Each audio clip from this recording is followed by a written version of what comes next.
Good morning students. Last lecture में हमने example number 3 तक कवर कर लिया था। चैप्टर 7 स्टार्ट किया था जब 7.1 के एग्जाम्पल नंबर 3 तक कवर कर लिया था। आज हम एग्जाम्पल नंबर 4 स्टार्ट कर रहे हैं। आज हमारी एक्सरसाइज कवर हो जाएगी। देखिए एग्जाम्पल नंबर 4 में क्या कहते हैं, एग्जामिन फॉर एक्सट्रीम वैल्यूज।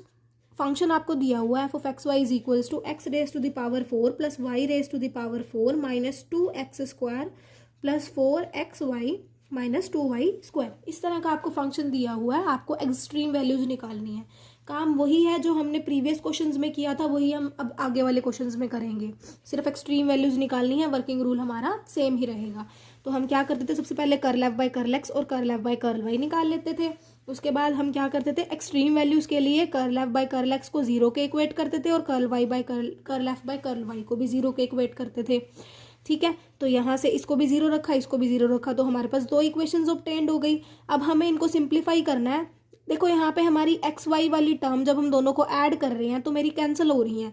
तो मैंने क्या करा, 1 और 2 को ऐड कर दिया, इससे ये वाली टर्म्स तो कैंसिल हो गई है, एक्स वाली और वाई वाली। सिर्फ x cube plus y cube बराबर 0 वाली टर्म इक्वेशन बच गई है। तो a cube plus b cube की आइडेंटिटी लगाई, यहाँ पर उसको लिख सकते हैं a plus b into a square minus a b plus b square. ठीक है, अब इन्होंने कहा यहाँ पर हमारे एक्स तो रियल चल रहे हैं, तो अगर एक्स की वैल्यू आप रियल लेके चलते हो तो इसकी प्रोडक्ट की आपके पास एक ही पॉसिबिलिटी आती है कि यहाँ पर एक्स प्लस वाई 0 होगा। ठीक है, प्रोडक्ट 0 दी हुई है ना, अगर x रियल है इसका मतलब आप ये कहोगे कि यहाँ पर ये वाली पॉसिबिलिटी है कि x प्लस वाई 0 के इक्वल होगा, इसके अलावा कोई पॉसिबिलिटी नहीं बन रही। तो x प्लस वाई 0 के इक्वल है, इसका मतलब y की वैल्यू कितनी होगी, माइनस एक्स होगी। तो वही इन्होंने लिखा हुआ y equals to minus x. अब इसको इक्वेशन नंबर 1 में पुट कर दो, y की जगह माइनस एक्स, तो सारी ही इक्वेशन हमारी x में चेंज हो जाएगी। यहाँ से हमारी x की वैल्यूज आ जाएंगी। तो x की वैल्यू आई, क्यूबिक इक्वेशन थी तो 3 वैल्यूज आएंगी, एक 0 आई, एक √2 आई, एक माइनस √2 आई। ठीक है, अब हमें दिया हुआ था कि y जो है वो माइनस एक्स के बराबर है, तो इसका मतलब y की वैल्यू क्या आ जाएंगी, 0 आ जाएगी, माइनस √2 आ जाएगी, √2 आ जाएगी। ठीक है, तो एक्स वाई की वैल्यूज तो हमने निकाल ली। उसके बाद हम क्या करते थे, पेयरिंग करते थे इनकी। तो पेयरिंग कर दो आप लोग, तो पेयरिंग करी तो 0,0 √2 माइनस √2 माइनस √2 √2, 3 एक्सट्रीम वैल्यूज आ गई हमारी। ठीक है, एक्सट्रीम पॉइंट्स आ गए, सॉरी। फिर उसके बाद अब हमने क्या करना है, कैपिटल ए, कैपिटल बी और कैपिटल सी की वैल्यू फाइंड आउट करनी है। तो सबसे पहले आप कैपिटल ए की वैल्यू फाइंड आउट करो, वो क्या होती थी, curl square f by curl x square. अब curl f by curl x का एक और बार डेरिवेटिव कर दो, तो वो ये आ गया, ए की वैल्यू आ गई। सिमिलरली वे से आप बी और सी की वैल्यू भी निकाल लोगे। ठीक है, बी और सी की वैल्यू भी हमने निकाल ली। अब हम क्या करते हैं, गिवन पॉइंट्स पे चेक करते हैं ए सी माइनस बी स्क्वायर की वैल्यू, जो हमारी एक्सट्रीम पॉइंट्स आई हैं। तो देखो जब आप 0 पॉइंट पे चेक कर रहे हो ए बी सी की वैल्यू, तो -4, बी की वैल्यू 4 और सी की वैल्यू -4 हमारी निकल गई। अब हमने ए सी माइनस बी स्क्वायर चेक करना है कि वो क्या आएगा, ग्रेटर देन 0 आएगा, लेस देन 0 आएगा, बराबर 0 आएगा। तो जब ए सी माइनस बी स्क्वायर इन्होंने चेक करा तो वो इनका इज इक्वल्स टू 0 आ गया। और उस केस में हमने वर्किंग रूल में पढ़ा था कि फर्दर इन्वेस्टिगेशन की नीड होती है, तो आप लिख दोगे at 0 further investigation is required. अब देखो फिर आगे करके, तो इन्होंने क्या किया, h और k 2 स्मॉल ले लिए, उस और कंडीशन क्या ली, एक बार तो h not equal to k है और एक बार h k के इक्वल है। उस केस में चेक करेंगे कि f ऑफ एच के माइनस एफ ऑफ 0 क्या आता है। ठीक है, तो वही चेक करा इन्होंने कि f ऑफ एच के माइनस एफ ऑफ 0 की वैल्यू निकाली। f ऑफ एच के का मतलब क्या हुआ, जो given function f of x y था उसमें h और k पॉइंट पुट कर दिए, और f ऑफ 0 का मतलब क्या हुआ, वो जो एक्स वाई वाला फंक्शन था उसके अंदर x की वैल्यू 0 और y की वैल्यू भी 0 पुट कर दी, तो हमारे पास ये आ गया। ठीक है, अभी हमने इनिशियली कहा था कि h और k हमारे स्मॉल है, इसका मतलब आप ये वाली पावर्स निगलेक्ट कर दो, h की पावर 4 और k की पावर 4, क्योंकि ये स्मॉल है। तो हमारे पास सिर्फ इतना बच गया, और ये हमारा क्या हो रहा है, इसमें से देखो अगर 2 कॉमन ले लेते हो आप, -2 कॉमन ले लीजिए, तो आइडेंटिटी बन रही है h माइनस के होल स्क्वायर की। ठीक है, अब ये बाहर -2 आ गया, तो मतलब हमेशा ये लेस देन 0 ही होगा, क्योंकि माइनस के साथ तो किसी भी प्रोडक्ट पॉजिटिव क्वांटिटी की नेगेटिव ही बन जाती है, और नेगेटिव मतलब लेस देन 0, तो एक केस में तो ये लेस देन 0 आ गया। फिर इन्होंने जब h की वैल्यू k रख दी, तो f of H minus f of h के माइनस एफ ऑफ 0 चेक किया, तो वो इतना आ रहा था। अब ये पॉजिटिव क्वांटिटी है, मतलब ये तो ग्रेटर देन 0 आ रही है। तो इन्होंने ये देखा कि as f of h comma k minus f of 0 does not keep the same sign for all small values of h और k। h और k की सारी ही स्मॉल वैल्यूज के लिए इनके साइन सेम नहीं है। So the point 0 0 is a saddle point. तो इस केस में जब साइन सेम नहीं होंगे तो आपका जो पॉइंट होगा वो सैडल पॉइंट बन जाएगा। ठीक है, अब नेक्स्ट पॉइंट पे चेक करते हैं, √2 कोमा -√2 पे। वहां पर जब हमने AC minus b square check करा तो वो ग्रेटर देन 0 आया। ठीक है, फिर हमें A पे चलना पड़ेगा कि A ग्रेटर देन 0 है कि A लेस देन 0 है। तो A भी हमारा क्या था, ग्रेटर देन 0 था। तो इसलिए आप क्या कह सकते हो कि फंक्शन क्या है, इस पॉइंट पे मिनिमम वैल्यू रख रहा है। तो मिनिमम वैल्यू अगर वो रख रहा है तो उसकी मिनिमम वैल्यू निकाल दो। f ऑफ √2 कोमा -√2, मतलब फंक्शन पे x की जगह √2 डाल दो आप और y की जगह -√2 डाल दो, तो आपकी मिनिमम वैल्यू आ जाएगी। ठीक है, वो जो f ऑफ x y इनिशियली गिवन था उसके अंदर डालनी है ये वैल्यू। फिर अब आप ऐसे सिमिलरली -√2 कोमा √2 पे चेक करोगे तो वो वहाँ उस केस में AC माइनस बी स्क्वायर हमारा ग्रेटर देन 0 आ रहा था। फिर A चेक किया, वो भी ग्रेटर देन 0 आया। तो इसका मतलब f ऑफ x y जो है वो इस पॉइंट पे भी मिनिमम है, तो इसकी मिनिमम वैल्यू तो वही सेम ऊपर निकाल चुके हो, -80 आएगी। ठीक है, अब क्वेश्चन नंबर 5 देखो, examine for maximum and minimum value for the function. अब आपको फंक्शन ये गिवन है, इसको आपने f ऑफ x y लेट कर लिया। ठीक है, इसके लिए मैक्सिमम और मिनिमम वैल्यू निकालनी है, तो वही same procedure, curl f by curl x निकालो, curl f by curl y निकालो।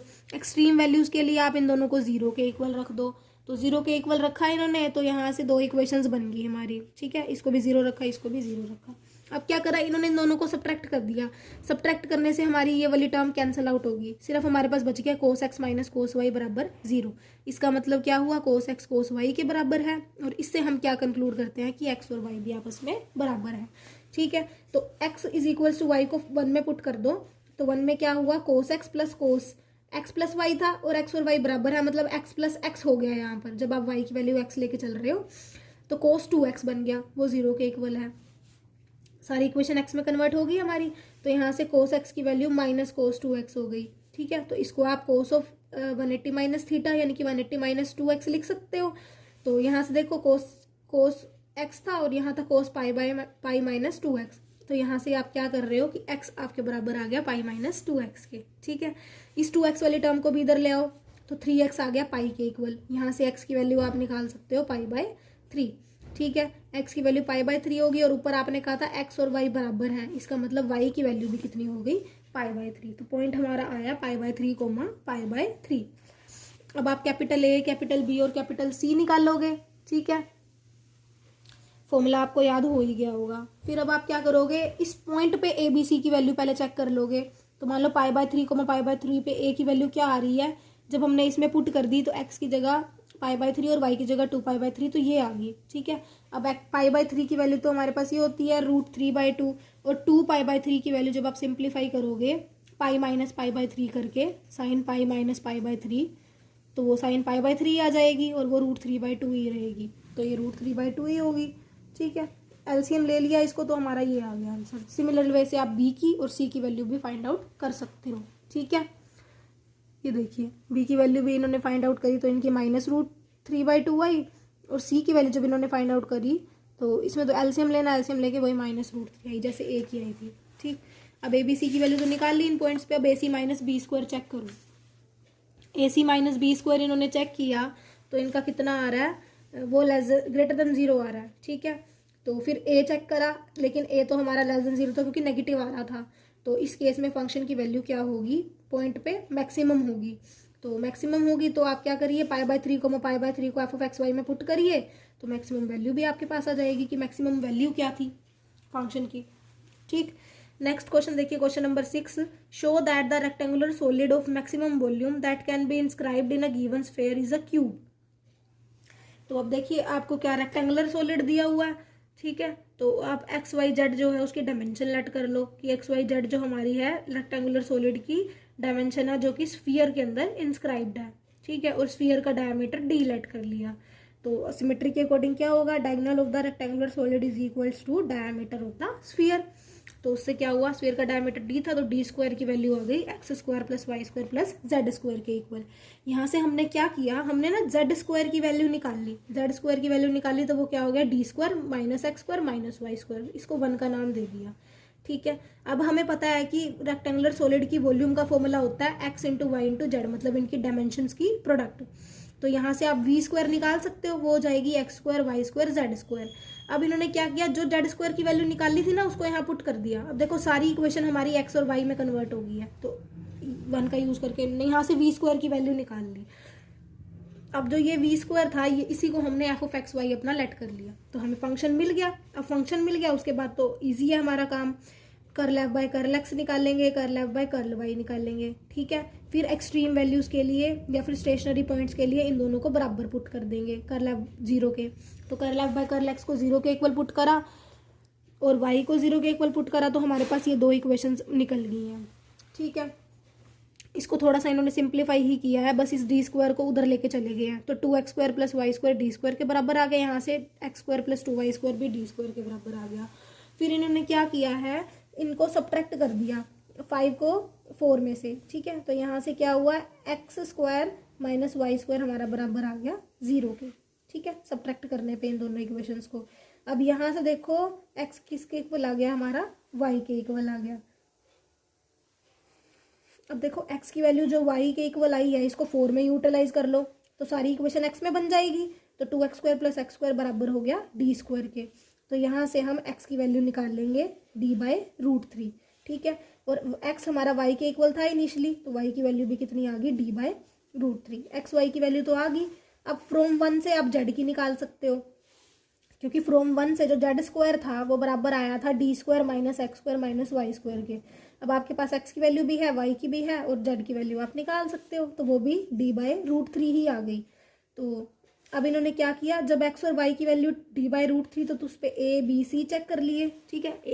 a आप पहले डेरिवेटिव कर लोगे, फिर उसके बाद उसको पॉइंट को पुट करके देखोगे, वही प्रीवियस काम है आपका सारा जो प्रीवियस लेक्चर में कर लिया था हमने, और अब भी हम कर ही रहे हैं कि a की वैल्यू b की वैल्यू c की वैल्यू जो होती है पॉइंट्स को पुट कर दिया x y की जगह, x की वैल्यू भी d/√3 रख दी इसके अंदर और y की वैल्यू भी d/√3 रख दी, तो सिंप्लीफाई करके आपकी ABC की वैल्यू आ गई, ठीक है। उसके बाद अब हमें क्या चेक करना है, हमें AC minus b square check करना है कि वो क्या आता है, क्योंकि पॉइंट हमारा सेम ही आया था और एक ही पॉइंट है, तो उसके लिए ही चेक करेंगे AC माइनस बी स्क्वायर की वैल्यू, वो हमारी आ गई ग्रेटर देन 0, पर जो A था वो तो हमारा लेस देन 0 था। इसका मतलब फंक्शन जो वॉल्यूम होगी वो क्या होगी, मैक्सिमम होगी, ठीक है, जब एक्स वाई जेड की वैल्यू d/√3 होगी। तो अगर वॉल्यूम मैक्सिमम होगी है तो हैन सॉलिड इज अ क्यूब, ठीक है, तीनों आपस में इक्वल हो गए ना, एक्स की वैल्यू भी d/√3, वाई की वैल्यू भी d/√3 और जेड की वैल्यू भी d/√3।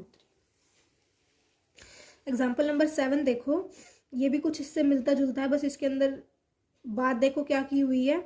A rectangular box without top is to have volume 32 cubic feet. Find the dimension of the box requiring least material for its construction, ठीक है। अब देखो रेक्टेंगुलर बॉक्स है तो आप लेंथ लेट करो इसकी x, ब्रेथ लेट करो y और हाइट लेट करो z, ठीक है। हमें पता है कि वॉल्यूम जो होगी वो बॉक्स की, वैसे तो इन्होंने 32 क्यूबिक फीट दी हुई है और हमारे अकॉर्डिंग वो क्या होगी, एक्स वाई जेड होगी, तो वो किसके इक्वल होगी, 32 के। यहाँ से आप इजिली जेड की वैल्यू निकाल रहे हो एक्स और वाई की फॉर्म में, ठीक है।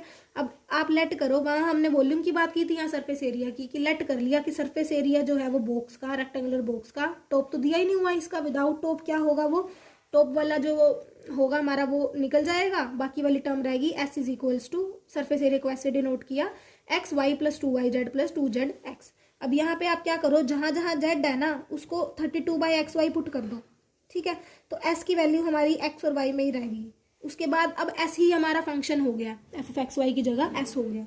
तो अब एक्सट्रीम वैल्यूज के लिए एक बार curl s by curl x को 0 के इक्वल रखोगे, एक बार curl s by curl y को 0 के इक्वल रखोगे, तो यहाँ से आपकी 2 इक्वेशंस आ गई। ये देखो 0 के रखने के बाद ये आ गई 2 इक्वेशंस, ठीक है। ये इन्होंने ना ABC पहले निकाला है, आप अपने स्टेप के अकॉर्डिंग चलो, आप बाद में निकाल लेना फिर कंफ्यूज होगे, ठीक है। अब इन्होंने क्या किया, putting the value y from 1 and 2, अब इन्होंने क्या किया, x और y की वैल्यू तो निकाल ली इन्होंने 1 और 2 से, अब इसको क्या करो z वाली वैल्यू में पुट कर दो जो इनिशियली 1 माना था जिसको हमने, ठीक है, और 1 में पुट कर दिया, तो यहाँ से हमारी वैल्यू क्या आ गई है, 1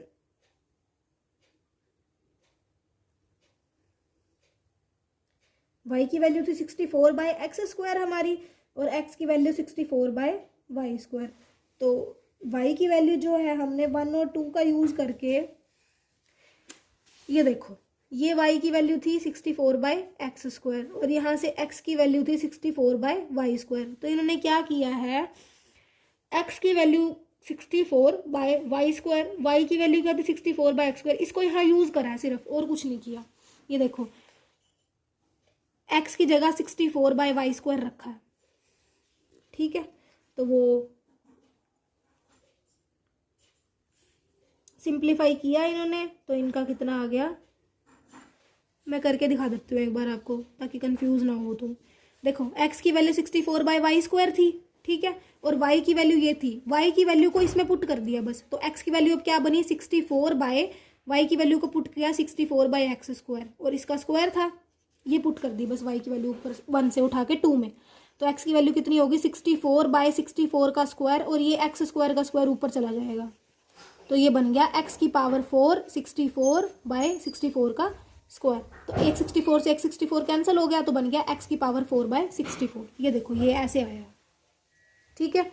फिर उसके बाद यहाँ से x कॉमन ले लिया इन दोनों में से, तो ये 0 के इक्वल आ गया।